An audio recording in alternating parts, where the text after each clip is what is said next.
திருச்சி வானொலி பண்பலை 102.1 ஓடி விளையாடு.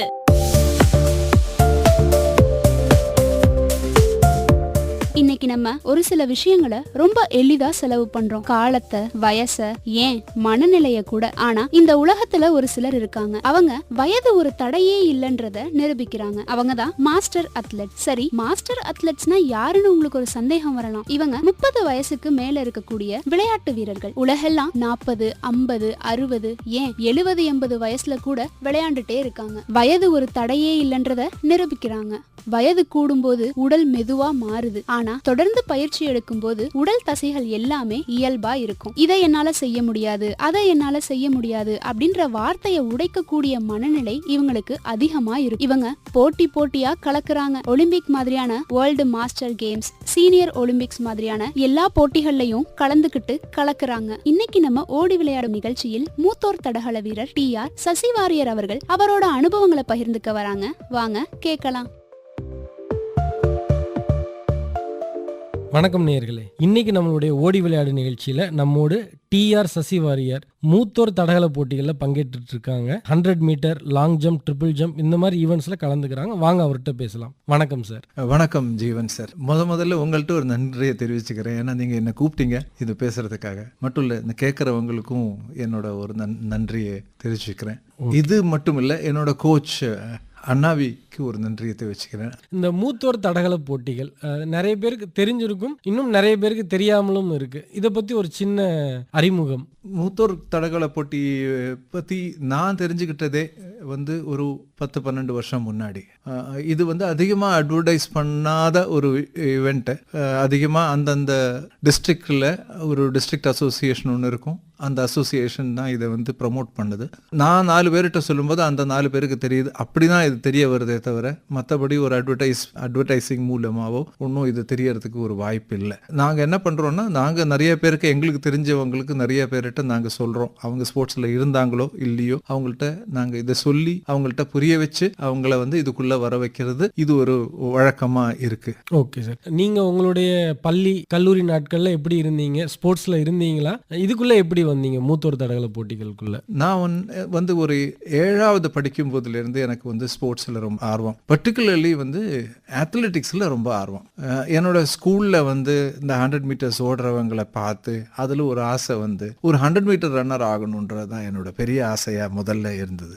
அந்த டைம்ல ஸ்கூல்ல 7ஆம் கிளாஸ்லயே நான் ஸ்போர்ட்ஸுக்கு என்டர் ஆகி, அன்னைக்கெல்லாம் அந்த ஹவுஸ் எல்லாம் இருக்கும், எல்லோ ஹவுஸ், ரெட் ஹவுஸ் எல்லாம், ஒரு ஹவுஸ் கேப்டன் ஆகி அந்த ஸ்போர்ட்ஸ்ல ஆர்வத்தினாலே எனக்கு அந்த ஸ்போர்ட்ஸ் உலகத்துல எனக்கு என்ன ப்ரமோட் பண்ணாங்க. எல்லாருமே ஸ்கூல்ல இருக்கிறவங்களும் ப்ரமோட் பண்ணாங்க. அதனால எனக்கு ஸ்போர்ட்ஸ்ல 7th ஸ்டாண்டர்ட்ல இருந்தே நான் அத்லெட்டிக்ஸை பிக்கப் பண்ண தொடங்கினேன். ஸோ 7th ஸ்டாண்டர்ட்ல இருந்து தான் இன்னைக்கு பார்த்தா நிறைய பேர் அதுக்கும் ஏர்லியா வர்றாங்க. எனக்கு 7th ஸ்டாண்டர்ட்ல தான் எனக்கு அந்த வாய்ப்பு கிடைச்சது. பட் இருந்தாலும் நான் அதை விடலை. நான் 7ஆம் கிளாஸ்லேருந்து தொடங்கி 7, 8, 9, 10, 11, 12 எல்லாமே ஸ்கூலை ரெப்ரசென்ட் பண்ணேன். ஸ்கூலில் எல்லா ஈவெண்ட்ஸ்லையும் நான் ஃபர்ஸ்ட் வந்தேன். 11, 12, 10, 11, 12 எல்லாம் பார்த்தீங்கன்னா 100 மீட்டர்ஸில் நான் தான் சாம்பியனாக இருந்தேன். ஸ்கூல் சாம்பியனாக வரைக்கும் வந்தேன். ஸோ இந்த வாய்ப்பெல்லாம் எனக்கு அந்த ஸ்போர்ட்ஸ்னால வந்தது. அதில் கொஞ்சம் பேர் வந்தது ஸ்கூலில். அதுலேருந்து அப்படியே டிஸ்ட்ரிக்ட்டுக்கும் கொஞ்சம் கொஞ்சம் போக தொடங்கினேன். டிஸ்ட்ரிக்ட் மீட்ஸ்ல எல்லாம் போக தொடங்கினேன். காலேஜுக்கு போனதுக்கு அப்புறம் காலேஜில் அத்லெட்டிக்ஸில் ஒரு மெயின் மெம்பரா அந்த டீம் மெம்பரா நான் அமைஞ்சேன். ஸோ எனக்கு என்ன ஆச்சுன்னா, நான் ஜாயின் பண்ணது PSG college of arts and science Coimbatore. என்னோட ஸ்கூலும் நல்லா ப்ரமோட் பண்ணிச்சு. காலேஜுக்கு போனப்போ காலேஜ் PSG காலேஜ் அன்னைக்கு ஆர்ட்ஸ் அண்ட் சயின்ஸ் பர்டிகுலர்லி ஸ்போர்ட்ஸ்ல அதுவும் அத்லெட்டிக்ஸ்ல நம்பர் 1 இந்த டிஸ்ட்ரிக்ட். எப்படியும் பாத்தீங்கன்னா அந்த டிஸ்ட்ரிக்ட் டீம் பார்த்தா சுத்தி பார்த்தா அந்த டிஸ்ட்ரிக்ட் டீமே PSG college of arts and சயின்ஸோட டீமா இருக்கிற மாதிரி இருக்கும். ஸோ எனக்கு அந்த ஒரு வாய்ப்பு கிடைச்சதுனால எனக்கு PSG college of arts and சயின்ஸ்ல 3 வருஷமும் நான் காலேஜை ரெப்ரசென்ட் பண்றதுக்கு ஒரு சான்ஸ் கிடைச்சது. அந்த டைம்ல டிஸ்ட்ரிக்ட் ஈவெண்ட்ஸ் எல்லாம் பண்ணும்போது நான் டெக்காத்லன் வரைக்கும் பண்ணேன். டெக்காத்லன்னா 10 ஈவெண்ட்ஸ் 2 நாள்ல பண்ணணும். 10 ஈவெண்ட்ஸ் பண்ணணும். அந்த 10 ஈவெண்ட்ஸ் ஒரு ஃபர்ஸ்ட் டே ஒரு 5 ஈவெண்ட் வரும், நெக்ஸ்ட் டே 5 ஈவெண்ட். பயங்கர ஸ்ட்ரெயினா இருக்கும். அந்த ஸ்ட்ரெயின் இருக்கிற அந்த ஈவெண்ட் வேர்ல்டுல அன்னைக்கெல்லாம் ஒரு டேலே தாம்சன் ஒருத்தர் இருந்தாரு, வேர்ல்ட் சாம்பியன். அவர் தான் எனக்கு ஒரு இன்ஸ்பிரேஷனா இருந்தது அந்த டெக்காத்லன் பண்றதுக்கு. ஸோ அந்த மாதிரி அதையும் பண்ணி அதனால கிட்டத்தட்ட ஒரு 10 ஈவெண்ட்ஸ் எனக்கு பரிச்சயமாச்சு. அந்த 10 ஈவெண்ட்ஸும் எனக்கு எப்படி பண்ணலாம், என்ன டெக்னிக், இதெல்லாம் அன்னைக்கு நான் புரிஞ்சுக்கிட்டேன். ஆனா காலேஜ் விட்டதோட அப்படியே ஸ்போர்ட்ஸ் நின்னுச்சு. ஓகே சார், என்ன படிச்சீங்க? அதுக்கப்புறம் உங்கள் லைஃப் எப்படி மூவ் ஆச்சு? நான் படித்தது வந்து 12th வந்து சயின்ஸ் குரூப் எடுத்தேன், பயாலஜி குரூப் எடுத்தேன். அன்னைக்கு வந்து பயாலஜி மேத்ஸ் இல்லாத பயாலஜி குரூப் இருந்தது. ஸோ அன்னைக்கு பயாலஜி குரூப் தான் எடுத்தேன். அதுக்கப்புறம் வந்து என்ன பண்ணணும்னு தெரியல, மெடிசன் பண்ணணும் அப்படின்னு ஒரு ஆசை இருந்தது. ஸோ 1-2 என்ட்ரன்ஸ் எல்லாம் எழுதினேன், அதெல்லாம் ஒன்றும் கிடைக்கல. ஸோ அதுக்கப்புறம் சரி அலைடு சயின்சஸ், மெடிசன் லைன்லேயே அலைடு சயின்சஸ் எடுத்துக்கலாம்னு சொல்லிட்டு தான் பயோகெமிஸ்ட்ரி, அன்னைக்கு வந்து BSc college of arts and சயின்ஸில் பயோகெமிஸ்ட்ரி இருந்தது. ஸோ அந்த டிபார்ட்மெண்ட்டில் நான் போய் சேர்ந்தேன். பயோகெமிஸ்ட்ரி 3 வருஷம் பயோகெமிஸ்ட்ரி படித்தேன். அந்த டைமில் கொஞ்சம் எனக்கு ப்ரொஃபஸர்ஸ் கிட்டேருந்தும் கொஞ்சம் ஒரு ரெஸ்ட்ரிக்ஷன்ஸ் இருந்தது. ஏன்னா நான் படிப்பில் நல்லா படிச்சுட்டு இருந்தேன். ஸ்போர்ட்ஸுக்கு ஏன் போகிற, நீ நிறுத்தணும் அப்படின்னு சொன்னேன். நானா வந்து எனக்கு நிறுத்த முடியாது, நான் காலேஜை ரெப்ரசென்ட் பண்ணுறேன், ஸோ காலேஜுக்கு ஒரு பாயிண்ட் போயிடும், நான் நிறுத்தினேன், ஸோ அதனால நிறுத்த முடியாதுன்னு சொல்லி நான் சண்டை போட்டேன். அந்த சண்டை போட்டதுனால எனக்கு பிஜி சீட்டு கூட கிடைக்கல காலேஜில். போஸ்ட் கிராஜுவேஷன் எனக்கு பண்ண முடியல. இதுதான் ஒரு காரணம். இன்னும் நிறைய பேருக்கு அந்த ரெஸ்ட்ரிக்ஷன்ஸ் இருக்கு, படிக்கிறாங்கன்னா. என்னோட ப்ரொஃபஸர் வந்து அன்னைக்கு வந்து என்னோட ஹெச்ஓடி வந்து கொஞ்சம் அகேன்ஸ்டா இருந்தாங்க. ஸோ அவங்க இப்போ இல்லை, அதனால அவங்கள பத்தி சொல்லி பிரயோஜனம் இல்லை. பட் அவங்கள்ட்ட திரும்ப ரொம்ப காலம் கழிச்சு ஒரு 25 இயர்ஸ் கழிச்சு நான் அவங்கள்ட்ட கேட்டேன், ஏம்மா எனக்கு வந்து ரெஸ்ட்ரிக்ட் பண்ணீங்க அப்படின்னு கேட்டேன். தெரியலப்பா, எனக்கு தெரியலப்பா அப்படின்ட்டாங்க, மறந்துட்டேன்ப்பா அப்படின்ட்டாங்க. அந்த ப்ரொஃபஸர் சைட்ல இருந்தும் நம்ம வந்து ஸ்போர்ட்ஸ்ல இன்ட்ரெஸ்ட் இருக்குன்னா அதுல வந்து கொஞ்சம் என்கரேஜ் பண்றதுல தப்பு இல்லைன்னு சொல்றேன். ஸ்போர்ட்ஸ் இருக்கிறவங்க நல்லா படிப்பாங்க. ஸ்போர்ட்ஸ்ல வந்து மைண்டு கிளியர் ஆகும் நிறைய ஸ்போர்ட்ஸ் பண்ணும்போது. இது என்னோட ஒரு அனுபவம். இப்போ நீங்க காலேஜ் படிச்சதுக்கு அப்புறம் ஒரு கேப் வந்துருச்சு, திருப்பி வந்து இந்த மூத்தோர் தடகள போட்டிகள் பத்தி அதுக்குள்ள வரணும் அப்படிங்கறது வந்து எப்ப யோசிச்சீங்க, எப்படி உள்ள வந்தீங்க? ஸோ அது எப்படி சொல்லணும்னா, காலேஜ் முடிச்சதுக்கு அப்புறம் ஒரு ஜாப், ஒரு சேல்ஸ் ஜாப், ஒரு மார்க்கெட்டிங் ஜாப்குள்ள என்டர் ஆனேன். நான் முதல்ல எடுத்துக்கிட்ட ஒரு ஜாப் வந்து ஒரு மெடிக்கல் ரெப்ரஸன்டேட்டிவோட ஜாப். அதில் என்டர் பண்ணி முடிச்ச உடனே அது ஒரு ஃபுல் டைம் ஜாப். அதில் வந்து இதை பற்றி திங்க் பண்ணுறதுக்கெல்லாம் ஒன்றும் நமக்கு டைம் இல்லை. காலையில் எழுந்தா மார்க்கெட்டுக்கு போயிடுவோம், அப்படியே ராத்திரி வரைக்கும் ஆகும். சில பேர் ராத்திரி 12 மணிக்கெல்லாம் டாக்டர்ஸை பார்ப்போம், திரும்ப வருவோம். ஸோ ஒரு ஸ்போர்ட்ஸை பற்றி திங்க் பண்ணுற ஒரு வாய்ப்பே அங்கே கிடைக்கல. ஸோ அப்படியே ஐ லாஸ்ட் மை அந்த ஸ்போர்ட்ஸோட தாட்டை போயிடுச்சு எனக்கு. அதுக்கப்புறம் வந்து ஐ ஸ்டார்டட் ஒரு மெடிக்கல் ஷாப் ஓன் பண்ணேன், டிஸ்ட்ரிபியூஷன் பண்ண தொடங்கினேன், மெடிக்கல் டிஸ்ட்ரிபியூஷன் பண்ண தொடங்கினேன். இதெல்லாம் வந்து கொச்சின்ல பண்ணேன். படிச்சு முடிச்சு நான் கேரளா போயிட்டேன். போயிட்டு கேலிக்கட்ல தான் என்னோட ஒர்க் பிளேஸ் முதல்ல. அங்க வந்து ஒர்க் பண்ணி அதுக்கப்புறம் கொச்சின்ல போய் செட்டில் ஆனேன். அந்த செட்டில் ஆன டைம்ல மேரேஜும் ஆச்சு. 1988 ஐ காட் மேரிட். ஸோ அந்த 88 தான் அந்த பிஸ்னஸும் தொடங்கினேன். ஸோ பிஸ்னஸ் தொடங்கி அப்படியே மெடிக்கல் ஷாப் நடத்துறது, இந்த ரீட்டெயில்னாலே வந்து உங்களுக்கு காலையில் போயிட்டா ராத்திரி வரைக்கும் உங்களோட ஃபுல் டைம் ஜாப் அது. ஸோ ஸ்போர்ட்ஸை பற்றி அதையும் திங்க் பண்ணுறதுக்கு ஒரு வாய்ப்பு இல்லை. இதெல்லாம் முடிச்சு வந்து ஒரு 1995 என்னாச்சுன்னா, என்னோட தாத்தா தொடங்கின இந்த கம்பெனி KS வாரியர்ஸ் அஷ்டாங்கா ஆயுர்வேதிக்ஸ் பிரைவேட் லிமிடெட்னு ஒரு கம்பெனி தாத்தா வந்து 1936 தொடங்கினார். இன்னைக்கு 88 வருஷம் முடிஞ்சது. ஸோ அந்த கம்பெனியில் வந்து நெக்ஸ்ட் ஜெனரேஷன் என்டர் ஆகணும்னு சொல்லி ஒரு வற்புறுத்தல் வந்தப்போ எனக்கு என்னோட அங்கே எர்ணாகுளத்தில் இருந்த அந்த பிஸ்னஸை வந்து நான் நிறுத்தி வச்சுட்டு அதை கம்ப்ளீட்டாக க்ளோஸ் டவுன் பண்ணிட்டு நான் இங்கே வந்து ஜாயின் பண்ணேன். ஏன்னா நான் தான் முதல் பேரன் இந்த சைடில், தாய் வழி தாத்தா தொடங்கின இன்ஸ்டிடியூஷன். அதனால இங்கே வந்து ஜாயின் பண்ணேன். இங்கே வந்து ஜாயின் பண்ணதுக்கு அப்புறம் இங்கே மும்முரமாக இருந்தேன். அகெயின் இது வந்து ஒரு மேனுஃபேக்சரிங் கம் ரீட்டைல் எல்லாமே இருக்கிற ஒரு ரீட்டைல்னா எங்களுக்கு கிளினிக்கும் இருக்கு, ரீட்டைல் ஃபார்மசியும் இருக்கு. ஸோ இதெல்லாம் சேர்ந்து இருக்கிற ஒரு அமைப்பு. ஸோ இதில் வந்து இதுலேயும் பிஸி ஆகிட்டேன் ரொம்ப நாள் கழிச்சு. அதுக்கப்புறம் நாங்கள் வந்து ரொம்ப காலம் கழிச்சு ஒரு 2002 வந்து we floated good manufacturing practices இருக்கிற ஒரு ஃபேக்டரியை நாங்கள் ஃப்ளோட் பண்ணோம் தாயனூர் சந்தையில். அதோத்தூர் சந்தைன்னு இன்னைக்கு ரீநேம் பண்ணியிருக்காங்க. அன்னைக்கு தாயனூர் சந்தைன்றது பேர். அந்த இடத்துல நாங்கள் வந்து ஒரு ஃபேக்டரி போட்டோம். அது வந்து அங்கே அந்த ஃபேக்டரி போட்டு அதில் ஒர்க்கு தொடங்கினோம். அதில் வந்து நல்லா ஒரு 10-300 மருந்துகள் பண்ண தொடங்கினோம். அந்த டைம்ல வந்து ஒரு 10 வருஷம் கழிச்சு 2012-13 ஐ திங்க் 13 இட் இஸ் 2013 எங்களுக்கு மேலே ஓவர் ஹெட் டேங்க் இருக்கு. அந்த ஓவர் ஹெட் டேங்க்ல ஒரு சின்ன ஒரு ப்ராப்ளம். நான் எப்படின்னா கொஞ்சம் ட்ரபிள் ஷூட்டிங் எல்லாம் பண்றவன், எல்லா இடத்துலையும் கை வைப்பேன். அது வந்து மெடிசன் மேனுஃபேக்சரிங்கா இருந்தாலும் சரி, மெடிசனா இருந்தாலும் சரி, இல்லை இன்ஜினியரிங் சைடா இருந்தாலும் சரி, எல்லாத்துலையும் கை வைப்பேன். அந்த மாதிரி அப்போ என்ன வந்து இந்த எம்ப்ளாயீஸ் கூப்பிட்டுட்டு போனாங்க. அந்த மாடிப்படி, தட் இஸ் சின்ன ஒரு ஏணிப்படி, இரும்பு ஏணி வச்சிருந்தாங்க. அந்த ஏணியில ஏறி மேலே போய் பார்க்கணும். ஒரு 15-20 ஸ்டெப்ஸ் இருக்கும். ஒரு 20 அடி மேலே இருக்கிற டேங்க்ல வந்து மேலே ஏறி பார்த்து பார்த்தேன். அன்னைக்கு எனக்கு ஒரு 50 வயசு கிட்டத்தட்ட இருக்கும். நான் யோசிக்கல என்னோட பிசிக்கல் கண்டிஷனை பத்தி. நான் பாட்டு ஏறிட்டேன். மேல போய் எல்லாம் பார்த்துட்டு அங்க ஒரு சொல்யூஷனையும் கொடுத்துட்டு திரும்பும் போது என்னால ஒரு அடி எடுத்து வைக்க முடியல. என்ன ஆச்சுன்னு பார்த்தா என்னோட மசில்ஸ் எல்லாமே பிடிச்சிடுச்சு. அந்த ஏணி ஏறினதுனால வந்த ஸ்ட்ரெயின்ல என்னோட மசில் பிடிச்சிருச்சு. மேல இருந்து கீழே இறங்குறதுக்கு நான் அவ்வளவு கஷ்டப்பட்டேன். கீழே எனக்கு என்னோட ரூம் போறதுக்கு என்னால முடியல. 2 எம்ப்ளாயிஸ் என்னை தாங்கி தூக்கிட்டு போய் என்னோட ரூம்ல கொண்டு போய் உட்காந்து வச்சாங்க. இது எனக்கு ஒரு டேர்னிங் பாயிண்ட் ஆச்சு. அன்னைக்கு டிசைட் பண்ணேன் என்னோட உடம்புக்கு நான் ஏதாவது பண்ணணும்னு. அது வரைக்கும் உடம்பை பத்தி ரொம்ப கவலைப்படலை. ஏன்னா அதை பத்தி திங்க் பண்றதுக்கு டைம் இல்லை. அதிலே தான் ஒர்க் பண்றோம், ஹெல்த் இண்டஸ்ட்ரியில தான் ஒர்க் பண்றோம். இருந்தாலும் அது என்னோட தப்பு. நான் அதை பத்தி யோசிக்கவே இல்லை. நான் நினைச்சேன் நான் ரொம்ப ஃபிட்டுன்னு. அப்படிதான் ஏறி போனேன். ஆனா இது என்ன ரியலைஸ் பண்ண வச்சுச்சு, யாருக்கும் யானைக்கும் அடி சறுக்குன்றது. அன்னைக்கு சறுக்குச்சு. அன்னைக்கு தான் திங்க் பண்ணேன். அன்னைக்கு பார்த்தா என்னோட சித்தியும் இந்த லைன்ல இருக்கா. என்னோட கடைசி சித்தி, அம்மாவோட கடைசி சித்தி அவளும் நானும் ஒரே ஏஜ். நாங்க ஒன்னா படிச்சவங்க, ஒரே பெஞ்சில் உட்காந்து படிச்சவங்கன்றதுனால அவளும் ஸ்போர்ட்ஸ்ல ஆக்டிவா இருக்கா. ஸோ அவ ஒரு நாளைக்கு ஒரு அட்வர்டைஸ்மெண்ட், குட்டி அட்வர்டைஸ்மெண்ட் கொண்டு வந்து காமிச்சா. மாஸ்டர்ஸ் அத்லெட்டிக்ஸ்னு இங்க தொடங்கி இருக்காங்க, இங்க பண்றாங்க, நம்ம சேர்ந்தா என்னன்னு கேட்டா. நான் ரொம்ப ஆசையா இருந்தது. நாங்க 2 பேரும் சேர்ந்துட்டோம். உடனே சேர்ந்துட்டோம். 2013ல தொடங்கின என்னோட இந்த ஜேர்னி மாஸ்டர்ஸ் அத்லெட்டிக்ஸ்ல இன்னைக்கு கண்டினியூ ஆகுது. ஓகே, ஒரு 12 இயர்ஸா கண்டினியூ ஆயிட்டு இருக்கு. ஓகே சார், இப்போ இந்த மாஸ்டர்ஸ் அத்லெட்டுங்கிறது எந்த ஏஜ்ல இருந்து எந்த ஏஜ் வரைக்கும் விளையாடலாம் சார்? மாஸ்டர்ஸ் அத்லெட்டிக்ஸ்ன்றது 30 வயசுல தொடங்குது. 35 வயசுல இருந்தது. 2 வருஷம் முன்னாடி அது 30 வயசு ஆக்கிட்டாங்க. ஸோ 30ல இருந்து 35, 35ல இருந்து 40, ஒவ்வொரு 5 வருஷத்துக்கும் ஒரு கேப்பை கொடுத்து அந்த 5 வருஷத்துல இருக்கிறவங்க ஒன்னா போட்டி போடுவாங்க. ஸோ 30 வயசுல இருந்து 34 வயசு வரைக்கும், 35 முன்னாடி வரைக்கும் you can compete in one group. ஒரு குரூப்ல நீங்க கம்பீட் பண்ணலாம். அடுத்த குரூப்புக்கு நீங்க போவீங்க. ஓகே, அந்த மாதிரி எந்த வயசு வரை விளையாடலாம்? 100 வயசு, 105 வயசு. நான் 105 வயசுல இருக்கிறவங்க எல்லாம் ஓடுறத பாத்திருக்கேன். ஓஹோ, ஓகே, சூப்பர். ஒரு 105, ஒரு 4-5 வருஷம் முன்னாடி கரூர்ல நடந்தது ஸ்டேட் மீட். அதுல ஒரு 105 வயசுக்காரர் 100 மீட்டர்ஸ் ஓடினார். அவர் ஒருத்தர் தான் இருந்தார் அந்த ஏஜ் குரூப். திருச்சி வானொலி பண்பலை 102.1 ஓடி விளையாடு.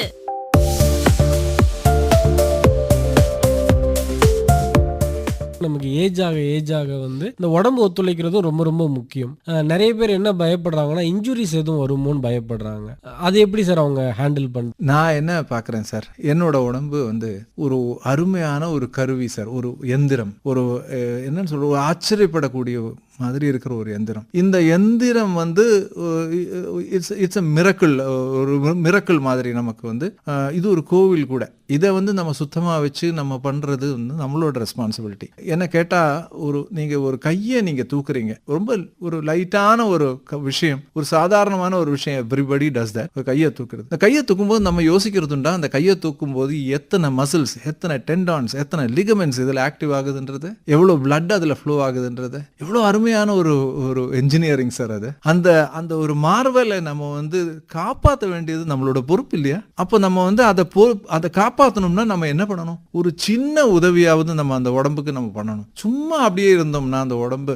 இன்னொரு எக்ஸாம்பிள் நான் கொடுக்கணும்னா, ஒரு எலாஸ்டிக் பேண்ட் எடுத்துப்பா. ஒரு எலாஸ்டிக் பேண்ட், ஒரு சிம்பிள், ஒரே ஒரு டிஷ்யூவை பத்தி நான் சொல்றேன். ஒரு எலாஸ்டிக் எடுத்து நீங்க மேஜை மேல வச்சு 1 வருஷத்துக்கு நீங்க அதை தொடாம இருக்கீங்க, என்ன ஆகும்? லாஜிக்கலா என்ன ஆகும்? அப்படியே உருகி அந்த டேபிள் மேல ஒட்டி அது அங்க இருக்கும் இல்லையா?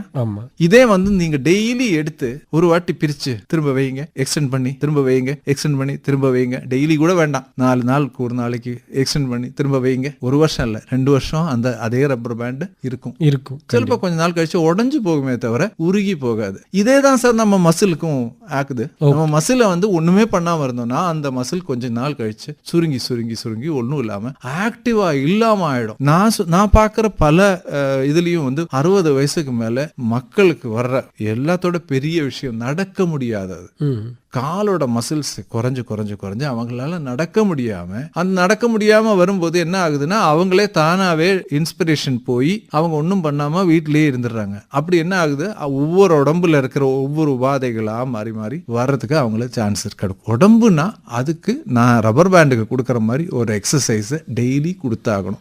இது கொடுத்தோம்னா அந்த இன்ஜுரியும் வராது, ஒன்றும் வராது. இன்ஜுரி இல்லாம பாதுகாக்கிறதுக்கு activity is a basic thing. நம்ம ஆக்டிவ் ஆகும்போது பல விஷயங்கள் நடக்குது நடக்குது சார். அங்க பிளட் ஃப்ளோ நடக்குது. பிளட் ஃப்ளோ எல்லா இடத்துக்கும் நடக்கும்போது எல்லா இடத்துலயும் அந்த ஃப்ரெஷ் பிளட் போய் ஆக்சிஜன் போய் எல்லா டிஷ்யூஸையும் கொஞ்சம் உயிர் வைக்குது. அது இல்லாம உங்களோட போன்ஸ் நடக்கும்போது அந்த போன்ஸுக்கு ஸ்ட்ரென்த் வருது. அந்த போன்ஸுக்கு நீங்க வந்து பவர் கொடுக்குறீங்க, ப்ரெஷர் கொடுக்குறீங்க. ப்ரெஷர் கொடுக்கும்போது அதுக்கு வந்து அதோட வெல்னஸ் வந்து இன்க்ரீஸ் ஆகுது.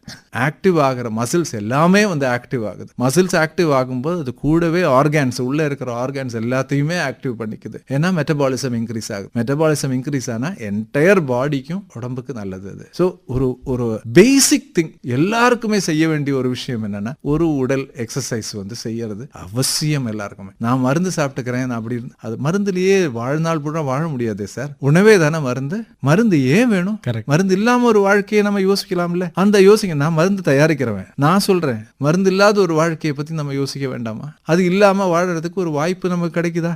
ஒரு சின்ன எக்ஸசைஸ் நம்ம பண்ணோம்னா ஒரு நாளைக்கு 1 மணி நேரம் செஞ்சா போதும் சார். உங்க உடம்பு ஒத்துழைக்கும் சார். அவ்வளவுதான் சார் அது கேக்குது. நம்ம வந்து பண்ணணும்னு நினைக்கிறோம். நம்மளுடைய வீட்டுல இருக்கவங்களுடைய சப்போர்ட் ரொம்ப ரொம்ப முக்கியம். இப்போ உங்களுக்கு எந்த அளவுக்கு சப்போர்ட் பண்றாங்க, மத்தவங்களும் ஜென்ரலா ஃபேமிலியில இருக்கிறவங்க இந்த மாஸ்டர் அத்லெட்ஸ்க்கு எப்படி சப்போர்ட் பண்ணணும்னு நீங்க நினைக்கிறீங்க? நான் ஓடுறேன்னா எனக்கு வந்து என்னோட என்டையர் ஃபேமிலி வந்து அதை பார்க்கறதுக்கு தயாரா இருக்கு. அந்த அளவுக்கு சப்போர்ட் எனக்கு இருக்கு. எல்லாருமே என்கரேஜ் பண்ணுவாங்க. போறதுக்கு முன்னாடியில இருந்து போய் வந்ததுக்கு அப்புறம் என்னோட சர்டிபிகேட் அட்வர்டைஸ் பண்றதுக்கு வரைக்கும் எல்லாரும் இருக்கிறாங்க. அந்த அளவுக்கு எனக்கு வந்து வீட்டுல சப்போர்ட் இருக்கு. எல்லாருக்கும் இந்த சப்போர்ட் கிடைக்கிறது இல்ல sir. Everybody is not lucky. என்ன மாதிரி நான் லக்கி நான் சொல்றேன். ஏன்னா என்னோட வீட்டுல எல்லாருக்குமே கொஞ்சம் கொஞ்சம் கொஞ்சம் எங்கேயாவது ஸ்போர்ட்ஸ் இருக்கு. அதனால வந்து ஒரு என்கரேஜ்மெண்ட் எனக்கு கிடைக்கும். என்னோட பசங்களுக்கு ஸ்போர்ட்ஸ் இல்லை, என்னோட ஒய்ஃபுக்கு ஸ்போர்ட்ஸ் இல்லை, இருந்தாலும் அவங்களுக்கு என்ன என்கரேஜ் பண்ணுறதுல எந்த குறையும் கிடையாது. அவங்க வந்து முன்னாடி வந்து நிற்பாங்க. நான் ஸ்போர்ட்ஸ் பண்ணுறேன்னா அவங்க வந்து பார்க்கறதுக்கு நிற்பாங்க. ஸோ அந்த அளவுக்கு வந்து எல்லாருமே என்கரேஜ் பண்ணுறாங்க. இன்னும் பல வீடுகளில் நான் பார்த்துருக்கேன், உடம்பு ஏதாவது ஆகிடும், இன்ஜுரி ஆகிடும், போகாதீங்க, இந்த மாதிரி சொல்கிறவங்க நிறைய பேர் இருக்கிறாங்க. எனக்கு என்ன சொல்லணும்னா, அவங்களையும் நீங்கள் வந்து என்கரேஜ் பண்ண முடியணும். ஏன்னா உடம்புக்குன்னு நம்ம செய்யக்கூடிய ஒரே ஒரு உடம்பு ஒரு கோவில் நான் சொன்னேன். அந்த கோவிலுக்கு செய்யக்கூடிய ஒரே ஒரு நற்பணி வந்து இங்க எக்ஸசைஸ் பண்றது தான் சார். நல்ல உணவை சாப்பிடுங்க, நல்ல எக்ஸசைஸ் கொடுங்க. உடம்பு வந்து காப்பாத்துறதுக்கு எவ்வளவு நேரம் வேணா உழைச்சிக்கும். அது உடம்புக்கு ஏஜஸ் ஜஸ்ட் நம்பர்னு சொல்றது வந்து ஒன்றும் தப்பே இல்லை. ஆனா நம்ம காப்பாற்றணும் அந்த ஏஜஸ் ஜஸ்ட் நம்பர்ன்றது. இப்போ நம்ம இதுக்குள்ள வந்துட்டோம் அப்படின்னா ஏதாவது நியூட்ரிஷன் நம்ம ஸ்பெஷலா எடுத்துக்கணுமா? டயட் எந்த மாதிரி இருக்கணும்? ஸ்பெஷலா தேவையா இல்லை நம்ம நார்மலா இருக்கிறதே போதும், ஒரு கைடன்ஸ் இருந்தா போதுமா? என்கிட்ட கேட்டீங்கன்னா நான் வந்து நார்மலான டயட் தான் சாப்பிட்றேன்.